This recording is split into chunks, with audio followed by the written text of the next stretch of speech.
Today, we're tackling something. Well, it's pretty sobering. It is. We've been given this really exhaustive source material.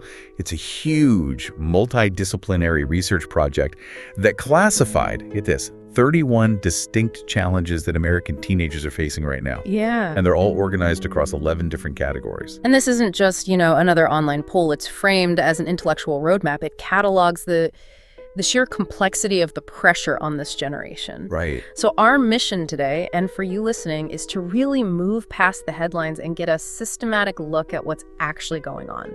Okay, let's unpack this. And that systematic approach gives us a very clear place to start.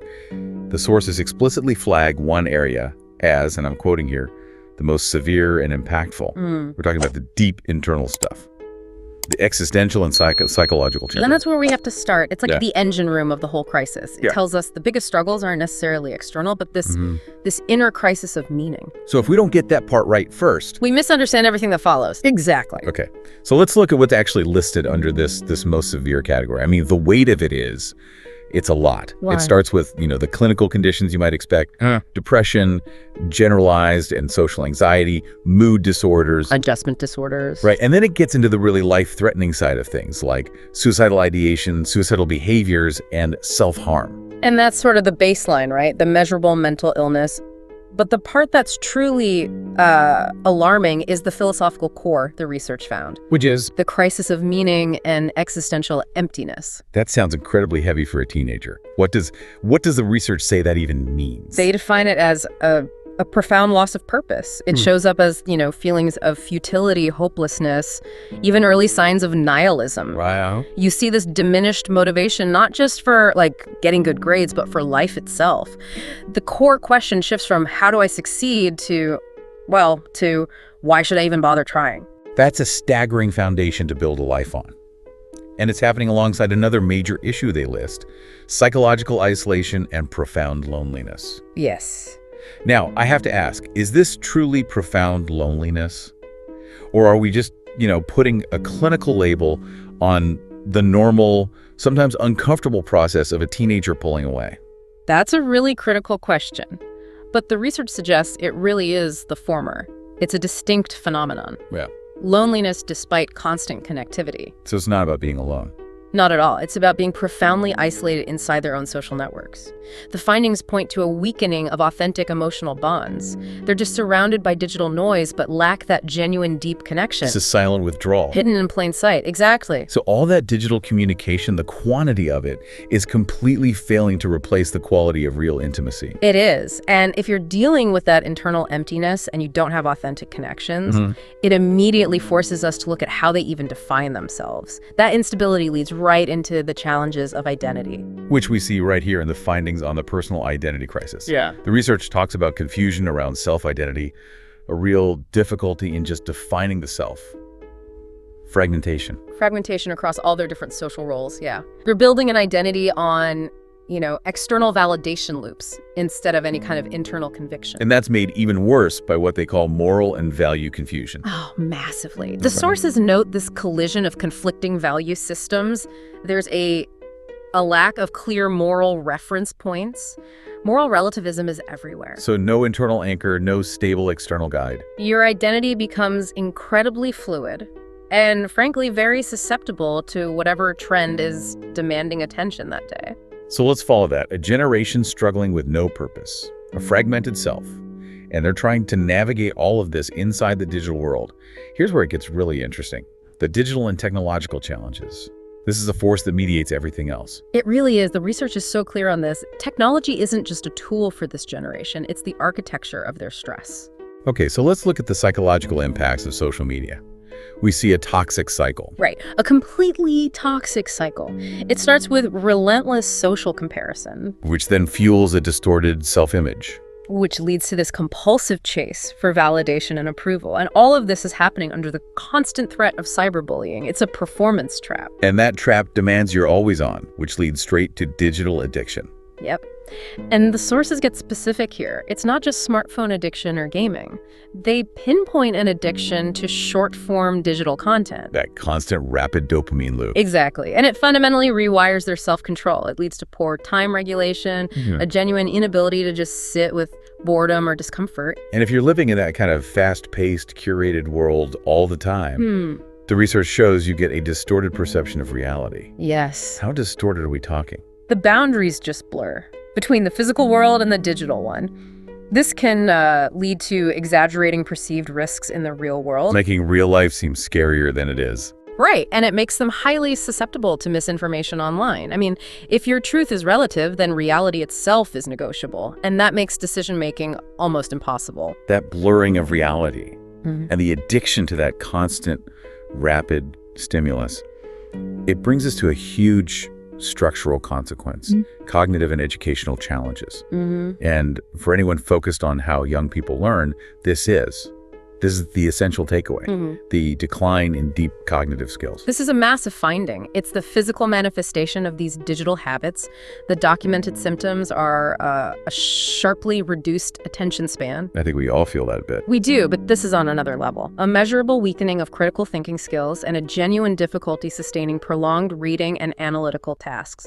The mental bandwidth for complex thought is it's being actively eroded. So an entire generation is literally losing the capacity for deep work. It seems so. And they're facing this cognitive issue while also dealing with relentless academic competition. Yeah. The stress over grades, the pressure, the fear of failure. But that pressure is compounded by something else, isn't it?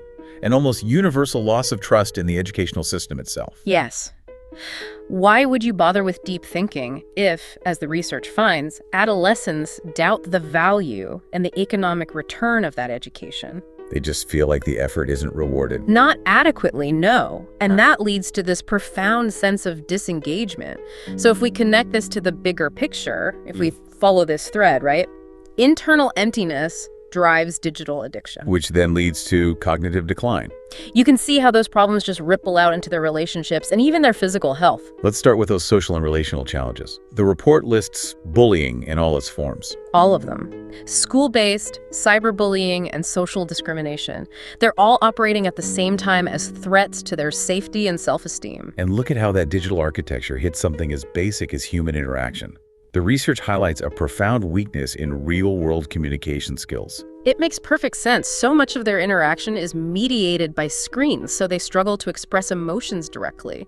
There's a decline in face-to-face dialogue. Which means their relationships, even if they have tons of them, are often superficial, unstable. Exactly. And unstable relationships make you extremely vulnerable to peer pressure. If you don't have a stable internal identity, that fear of being rejected it's everything. So you imitate risky behaviors just to feel like you belong.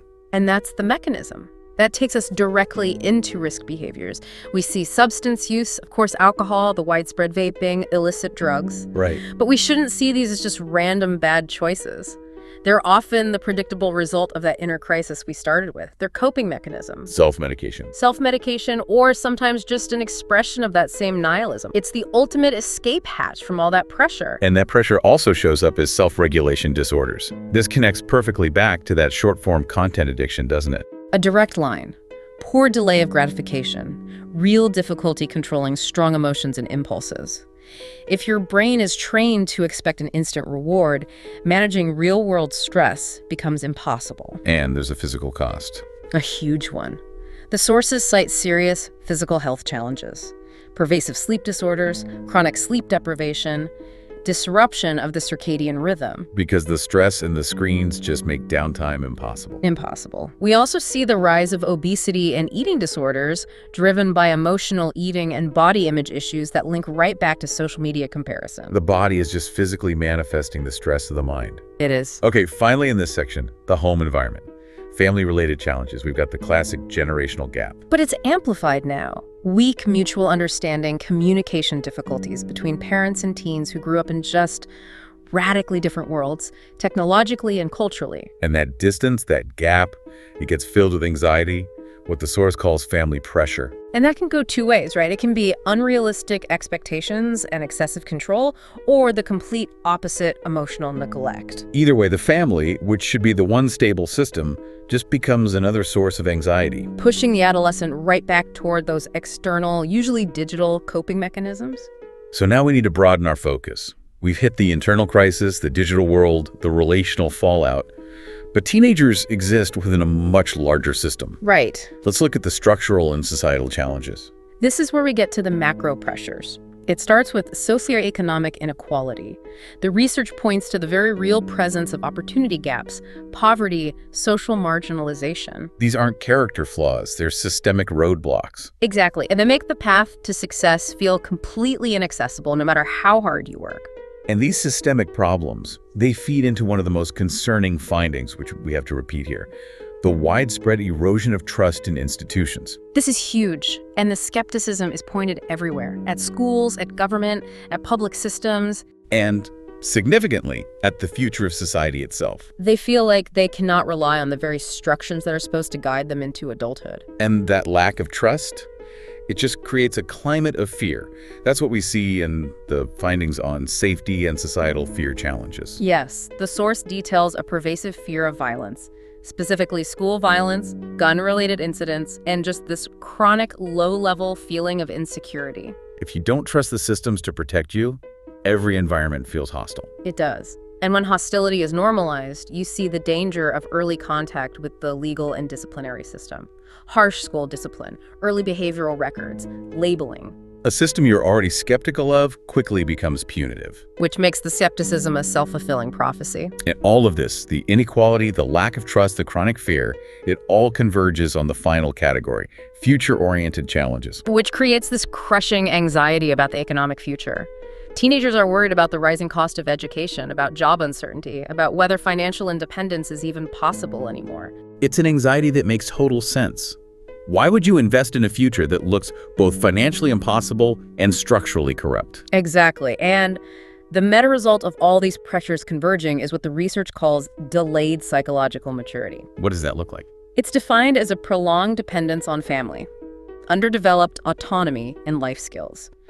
Basically, if the world feels this complex, this volatile, and this untrustworthy, it's just safer, even if it's ultimately damaging, to delay growing up entirely. So what does this all mean? I mean, we've just gone through 31 specific challenges, but the picture isn't 31 separate problems, is it? No, not at all. It's an interconnected web. It all starts with that internal crisis of meaning, and it just ripples outward into systemic distrust. The essential takeaway here seems to be connecting that initial moral and value confusion, the lack of an internal compass, with the erosion of trust in institutions, the lack of an external map. That's the core hurdle. If the educational system, the government, the broader culture, if they're all viewed with profound skepticism, and you, as a teenager, are already feeling fragmented and existentially empty, where do you even turn? Where do you find a stable sense of truth or value? Yeah. The answer the research points to is nowhere reliable. They're left to build their identity and purpose not on any kind of solid foundation, but on the shifting, volatile sand of digital validation and relative truth. So the failure isn't just individual mental health. No, it's a systemic failure to provide credible reference points for the transition into a responsible adulthood. And that's structural decay. No. That's the thought we want to leave you with today. Just consider what happens to a society, say, 20 years from now, when the adults running it are the same people who grew up believing the entire system was designed to fail them. While at the same time, lacking the cognitive tools for deep, sustained critical thinking. The challenge isn't just the 31 pressures. It's the lack of trust required to overcome any of them.